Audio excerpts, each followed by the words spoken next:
want to say it appears to me there's been a strong effort by the leaders of these protests to try to prevent people from hijacking their peaceful protests. And it appears to me that those things are working. That's leadership that helps us both bring this very strong cry for justice in our country and our state, at the same time not allowing people being violent to hijack that central message.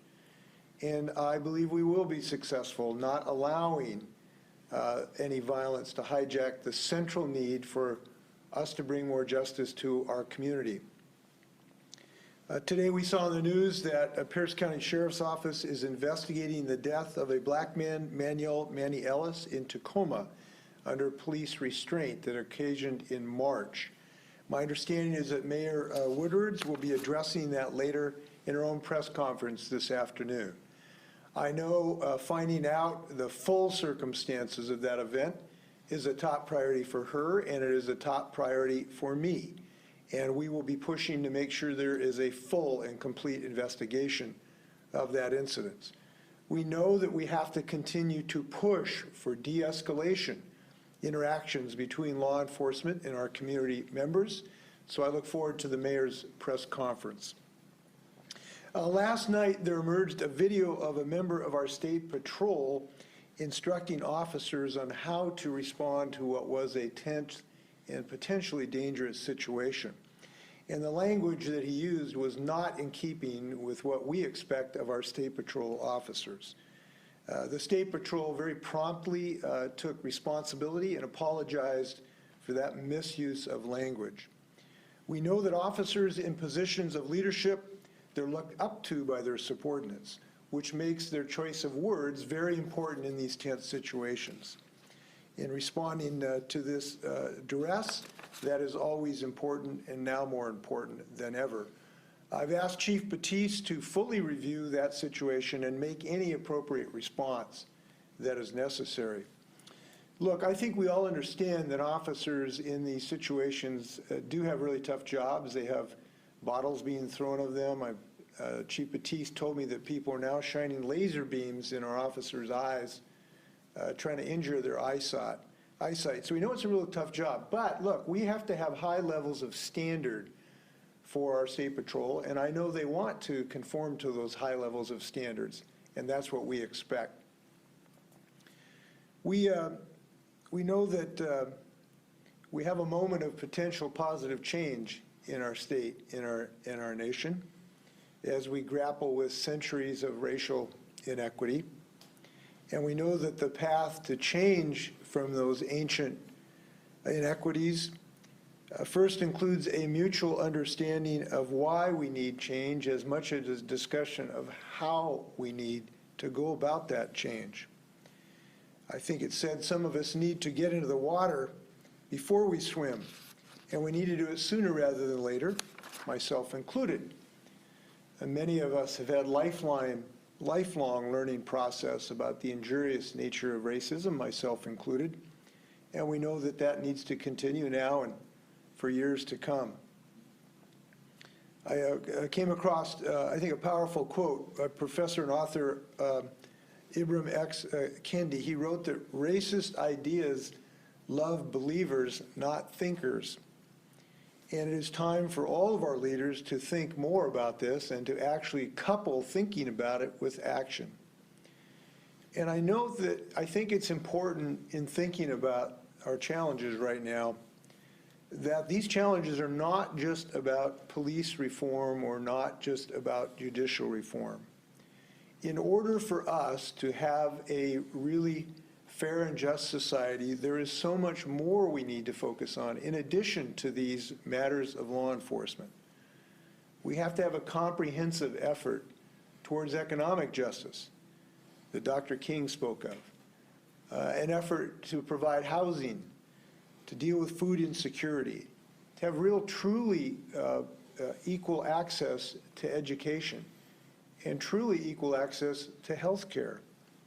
If we're going to succeed coming out of these challenges that we face today, precipitated by this police violence, it has got to encourage us to be all-encompassing to deal with the centuries of of racial inequality in our state.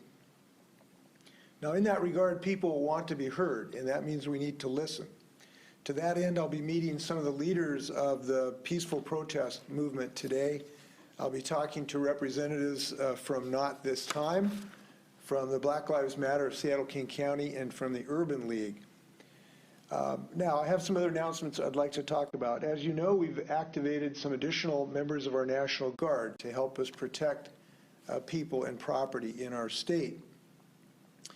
Soldiers who are not currently assigned to our COVID-19 related mission are either available for help or have been directed to receive training so that they can provide safety. I think that is a prudent step. We need to be able to respond quickly to local needs of the local communities. And I think in regard to the Guard, I just want to remind people that the people who are in the Guard are our neighbors. They are our co-workers. They're our teachers, and they come from all of our communities. They take off their civilian clothes and jump into their Guard uniform. They're highly trained, and they're really dedicated people. I've seen their work helping our communities just the last few weeks in so many different roles. I've seen them packing boxes of food that get distributed in the food bank, and these people were fast. I mean, they know how to work, I'll tell you that. I've seen them doing contact tracing to help people prevent getting the COVID-19 virus, talking to a group in Tumwater, working the phones, and I was really encouraged. They really like this duty, and they're doing it well, and we're having good success. They told me about 80% of people are actually responding positively to them so we can reduce the transmission rate of virus. They've never done this work before, but they took it on because of their incredible community spirit, and I just want to thank them for all the work they're doing. Their work at the food banks has been exemplary. I'm proud that our Department of Ecology and the 500 food pantry outlets are working together. Last week, I approved the release of another $51 million in CARES Act funding for the Department of Agriculture to purchase more food and food distribution supplies for our food banks and other nonprofits. Since COVID struck, there's been more than a twofold increase in Washington residents that rely on our food banks. About 21% of our citizens visited a food bank in April, up from an average of 12%. Last night, I also issued additional guidance further clarifying requirements for the agricultural industry to keep our people safe. This elaborates on the state's expectations with regard to isolation plans, face coverings, hand washing, and transportation. So I want to thank everyone who's still involved in this effort to care for our citizens and to continue this effort against this terrible virus. Today, my office and the Joint Information Center updated our COVID-19 risk assessment dashboard. It's going to provide a deeper insight into our community situations regarding COVID. And there'll be a briefing later, I think, today to talk about that. I hope people find it useful in our planning. The vast majority of counties are now either in phase 2 or have pending applications to move forward in our Safe Start plan. King has applied for a phase 1 or 1.5, as you will. As of today, there are 8 counties that have been in phase 2 for 3 weeks, which means they now may be considered for phase 3 if they meet the necessary criteria. As you know, that criteria are at least the targets, or that have less than 25 cases per 100,000 people over a 14-day period. These counties are Columbia, Ferry, Garfield, Lincoln, Pend Oreille, Skamania, Stevens, and Wahkiakum. Whitman County could be eligible by Friday, we hope. I do want to comment that these metric goals are applied as targets, not absolute hardline measures. Where one target may not be quite achieved, the combination of things that we look at in our metrics may push people over the line to have overall a reduced risk. But I do also want to make this point. We are so far out of the woods, we now have to be increasing our efforts, not decreasing our efforts, increasing our efforts by using new strategies to fight this virus. And that means as we consider these new phase applications, we have to look real carefully to make sure counties have the ability to have adequate testing, to do the contact tracing that we're doing now to help people not get the virus from people they know or love, and to make sure that those families can isolate and that we can help support those families so that they can stay in their homes for 14 days and not infect other people, and that we're using masks, that our community is embracing these things that we really know are the new ways to fight this virus. So we look at those things when we look at the applications, and we're encouraged by some of the things we've seen already. One of my friends who works in our team here went to have her hair done the other day, and she said she was spectacularly impressed by the temperature being taken, by the protocols on masking and gloves and social distancing. People are getting this, and I can't overstate how important that we all be as good as that particular hairdresser. She looks really good too. As of noon today, we have applications from 6 counties to move from phase 1 to phase 2, and 6 more applications from counties to move from phase 2 to phase 3. The Department of Health is working diligently to review these applications. There also has to be an industry-specific phase 3 guidance in place. So I hope that this guidance can be released in the next several days. We take a lot of care and do the best job we can to make sure that we have practical guidance from people. Frankly, that's why it takes some time, because we need to listen to working people and business people in these industries to get it right. With that, I'm happy to stand for questions. First question comes from Rachel Vicky. Governor, what is your response to actions of police in Seattle in recent days? Do you think that they've been proportional to what we've seen at the protests? And what are your thoughts on those who are saying a decade of police reforms haven't worked and who are calling on the city council to cut the Seattle police budget and put the money to social programs instead? Well, it's a broad question you ask. You know, there have been tens of thousands of interactions between police officers and citizens in the last several days, and each one of them is unique. I guess my reaction to this is I've seen a few things that are troublesome, that need to have answers about these incidents, and I think it's just really important to have a full investigation of each one of those to figure out if something was awry and see if we can learn from them and improve. And the Seattle has a very extensive way to do those investigations, and those need to take place. Mayor Durkin has said they will take place, and I think that's important that they do so. So I would say there's some things need to be looked at. I will also say that I recognize, and I hope many people recognize, that these are very tense, difficult situations that law enforcement works in. When people are trying to protect, you know, the possibility that something be burned down, which has happened in other communities, and they're having a rain of bottles on them or people shining lasers in their eyes. It's a difficult job. I recognize that as well, but we have high expectations, and I think most of the time they have been fulfilled. Again, though, I do want to say this. It's just not the police officers who have been a positive force, and the Guard and the State Patrol in the last few nights. It's been the organizers of these protests that I think have really encouraged people to not allow the violence to mar their peaceful protests, and I want to give them credit for that.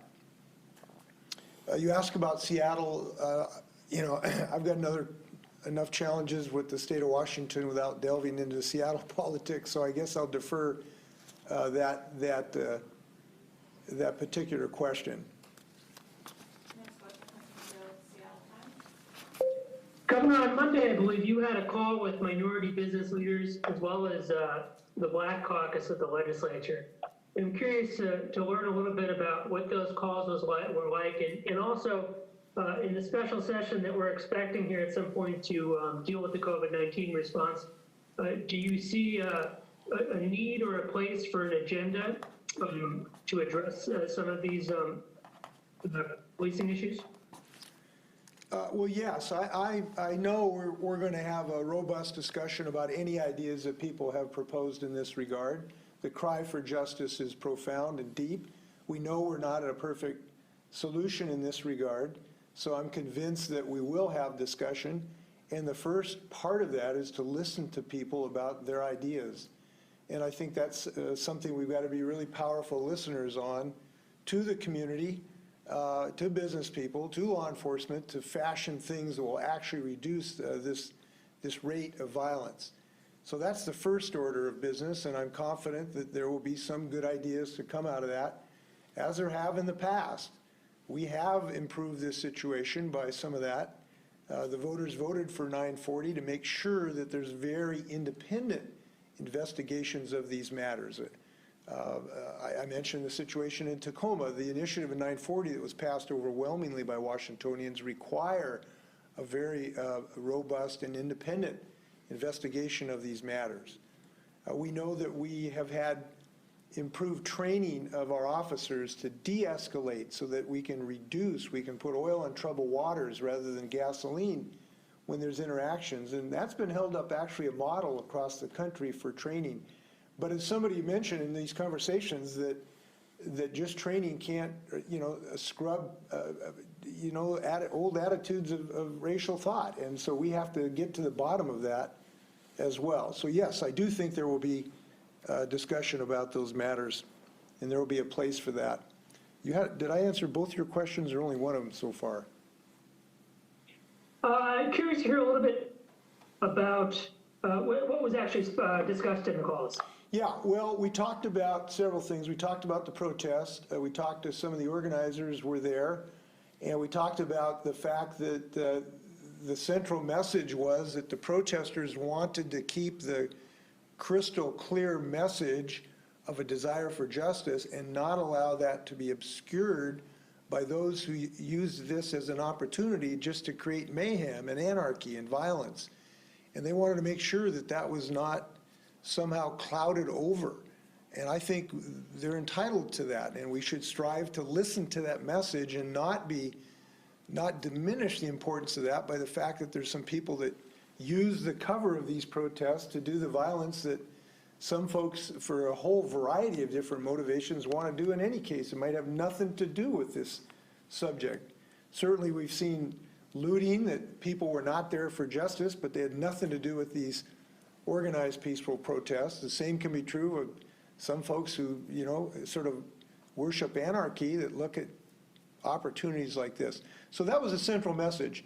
Don't let our anger over the violence cloud the message that we need further racial justice in our society. And I think that's an important thing. The other thing we talked about, this central idea of listening to people, not just run in with solutions that governors or legislators want to prepackage, but really engage the community in a conversation about ideas, and we're looking forward to those. Next question comes from Essex. Yes, Governor, two questions for you. Essex, I'm sorry, but every time you call, it doesn't work the first time. So can you try another time? Call back. Can you call back another line? Next we'll go to Drew with 5. Good afternoon, Governor. I hope this is sounding okay. Yeah, that's great. So with thousands of people in the streets across the state, here in Olympia, up to Seattle and Spokane, we have not heard much concern from you regarding social distancing. A lot of folks in the state can't even go out and get a haircut right now, but you have seen the images of people out on the streets, and there's talk of tear gas, perhaps making the spread easier of COVID-19. Is there a message that you would like to send? Because we've been talking to you for the last 3 months about staying indoors and staying healthy, and obviously not everyone's doing that right now. Well, what I would say first off, there's some First Amendment rights involved here to protest. We've generally respected that from all quarters. We had people on the Capitol who were protesting us from the right. We've had people protesting from the left, and we've generally recognized that as a First Amendment right from any point of the political compass. But I will say this, I am really hopeful that people who are involved in these wear a mask, try to seek as much distance as you can. The mask really can help. I was really pleased this morning. I saw a picture of one of the protests in Seattle, about 90% of the people wearing masks. That was heartening, and I just really hope people will continue to do that to try to reduce the rates of transmission. I am heartened that we have had a decrease in the Washingtonians we're losing on a daily basis, but every one is too many, every one is a tragedy, and as I've said and will continue to say, this remains an extremely dangerous virus. And I hope all of us look for every opportunity we can to wear these masks to try to reduce the rate of transmissions. And as simple as when we're in the grocery stores, we now are going to be able to go into our retail shops. As you know, you'll be encouraged to wear a mask because there'll be a sign there when you enter the store.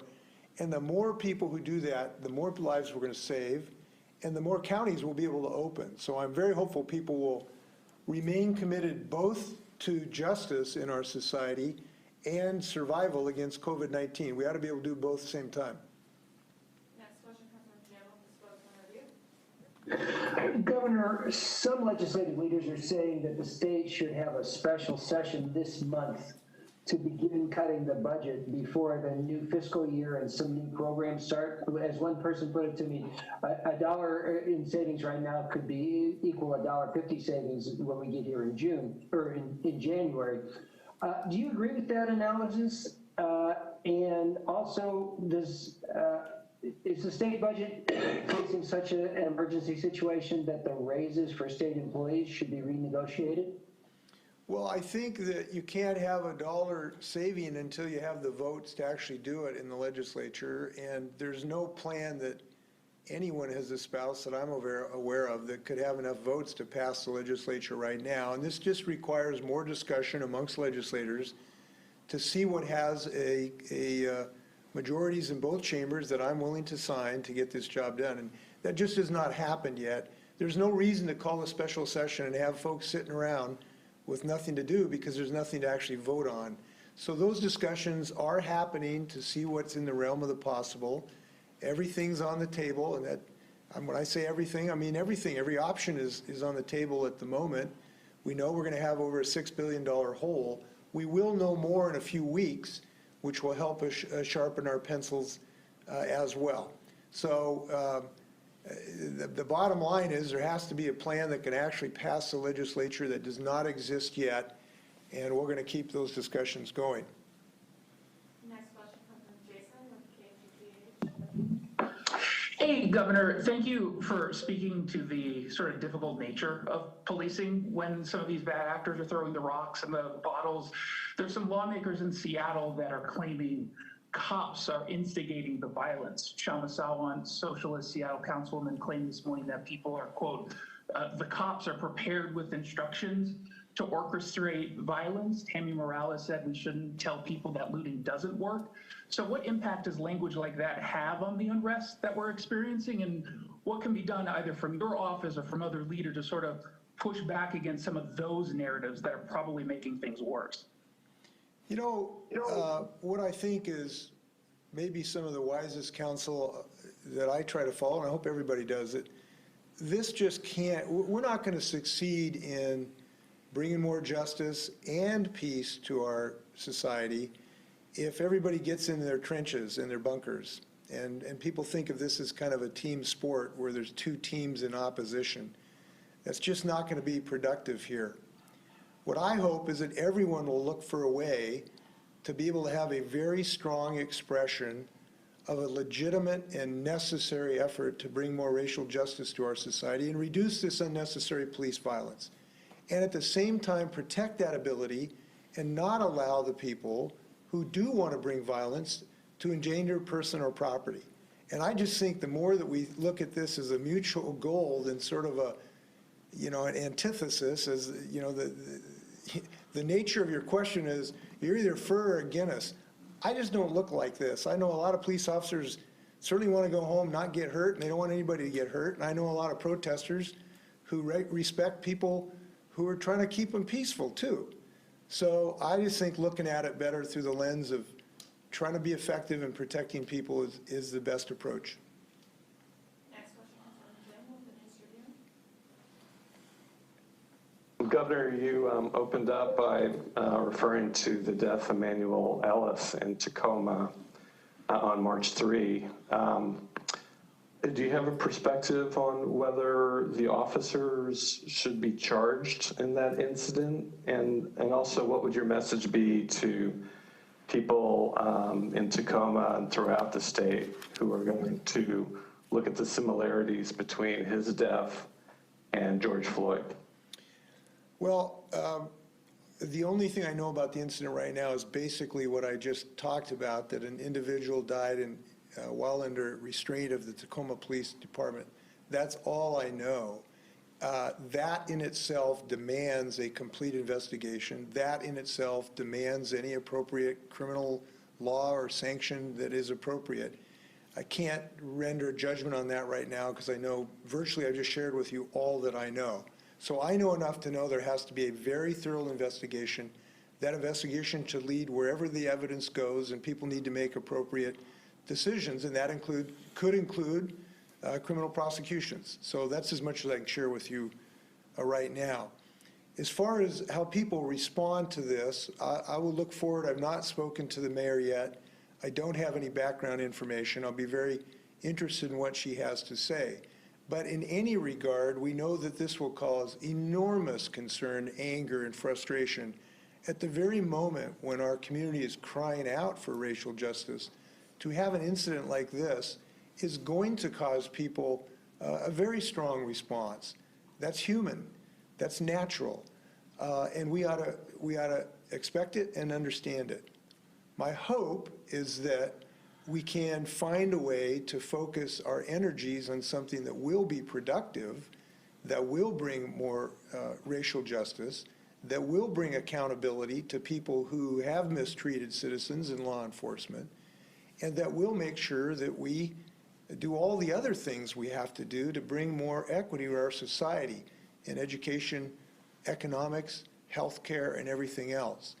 And when people decide how they're going to act tonight in the next few days, I just hope they keep their eyes on the prize. And during, I'm a child of the 60s and the civil rights movement, and that was the language: keep your eyes on the prize.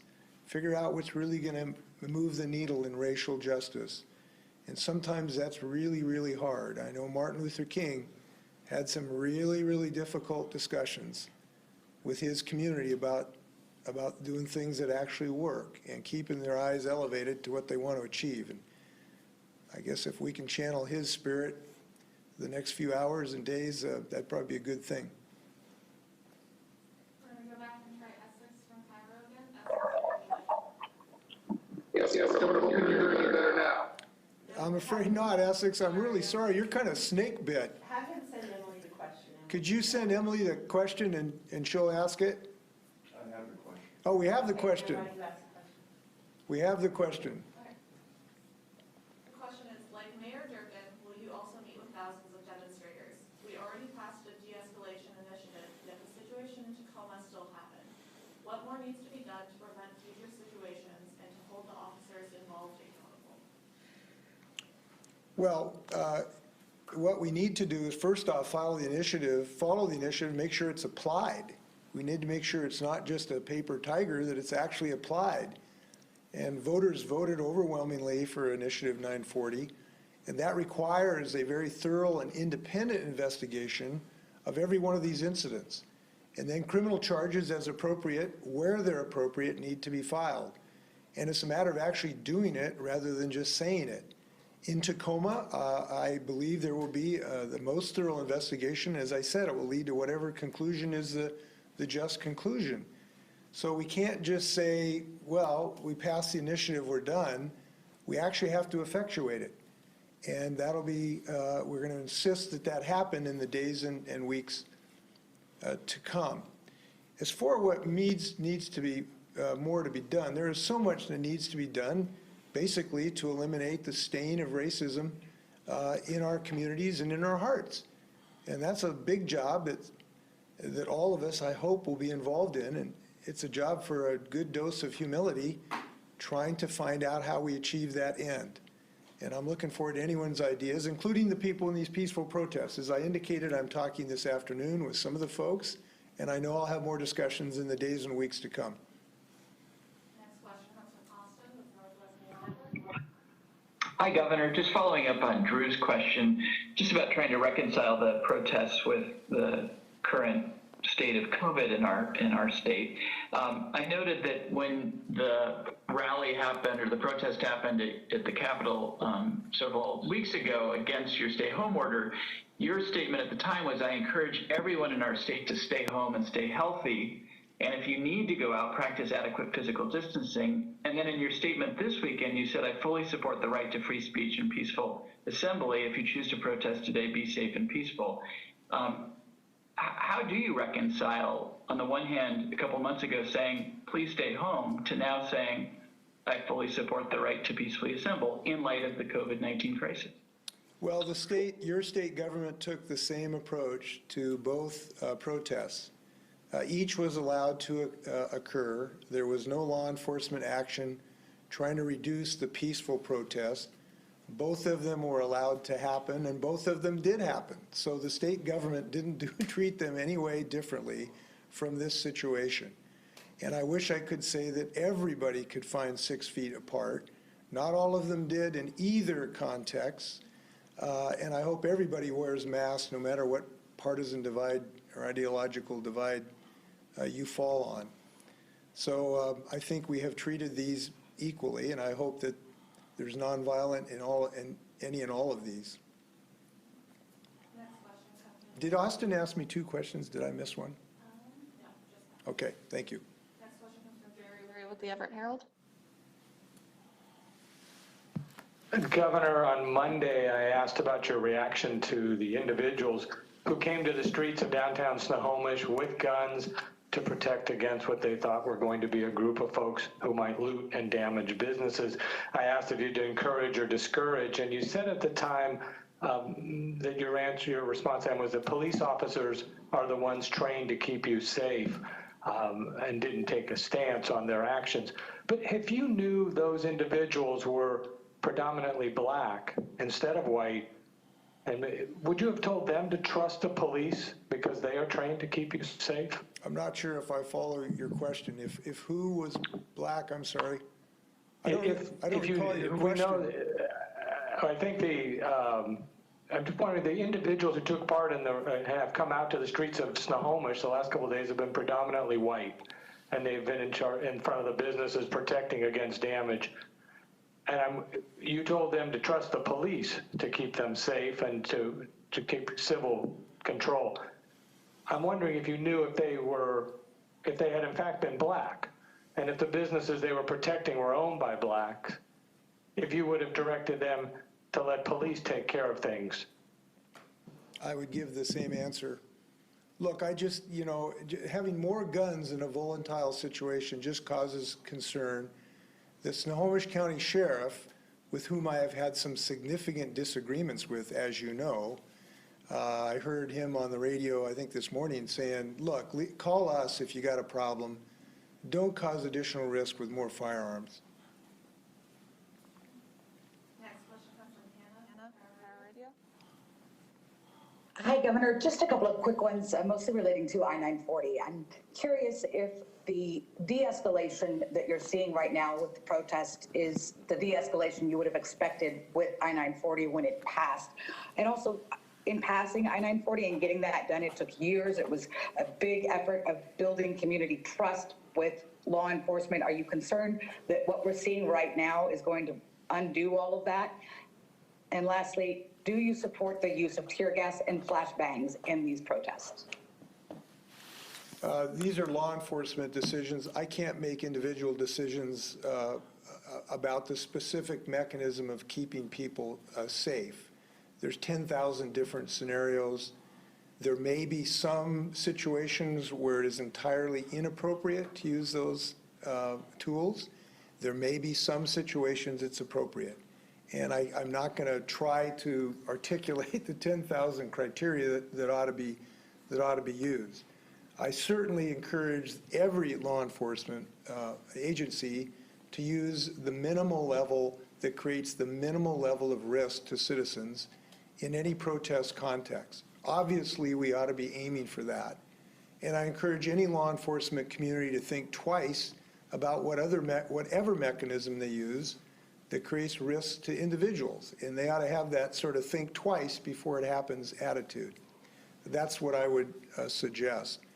The issue of trust in these, yes, it is a concern, obviously, when there's any violence like this can rupture that sense of trust. And that's why we need to work so hard to maintain it and establish it.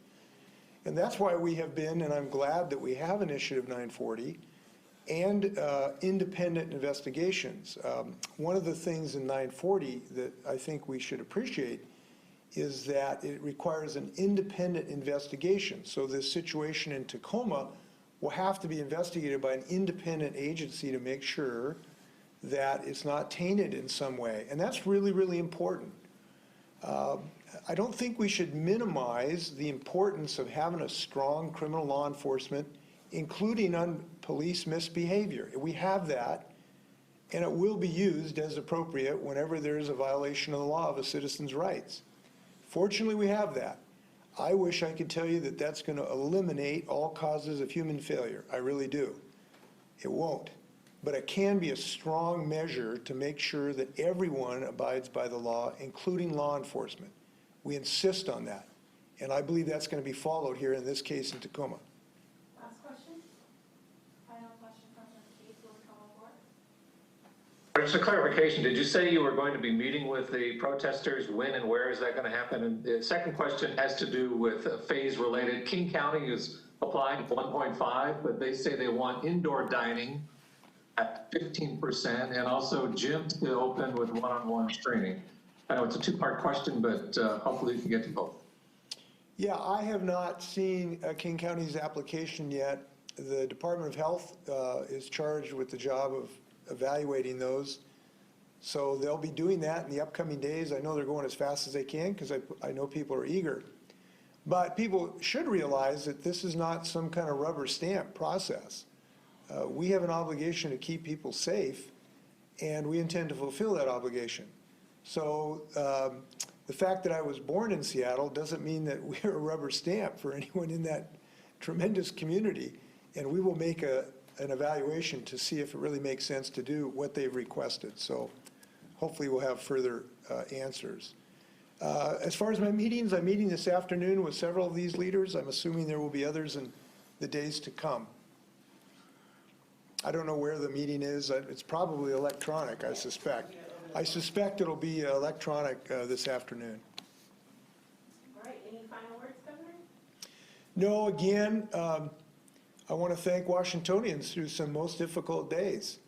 I'm 69 years of age. I'm trying to remember where we've had a confluence of events that has challenged us from so many different directions for so many different reasons in my state. And it's a time where I think we have demonstrated the ability to do some really wise and prudent things by using our heads. To a large extent, we've been willing to undergo frustrations for the greater community good. And we have always been driven by a desire to have positive change. We're going through that right now regarding police violence. We need positive change. We've got to have positive change. We know that this is a springboard for a lot more of the positive change we need. And in doing so, I hope we'll be invested with the same spirit of listening to each other, being motivated by compassion rather than hatred, and understanding rather than knee-jerk reactions. And if we do that, we're going to have positive change in our community. I'm very confident of that. So in the interim, please be peaceful, demand change, and wash your hands. Thanks a lot.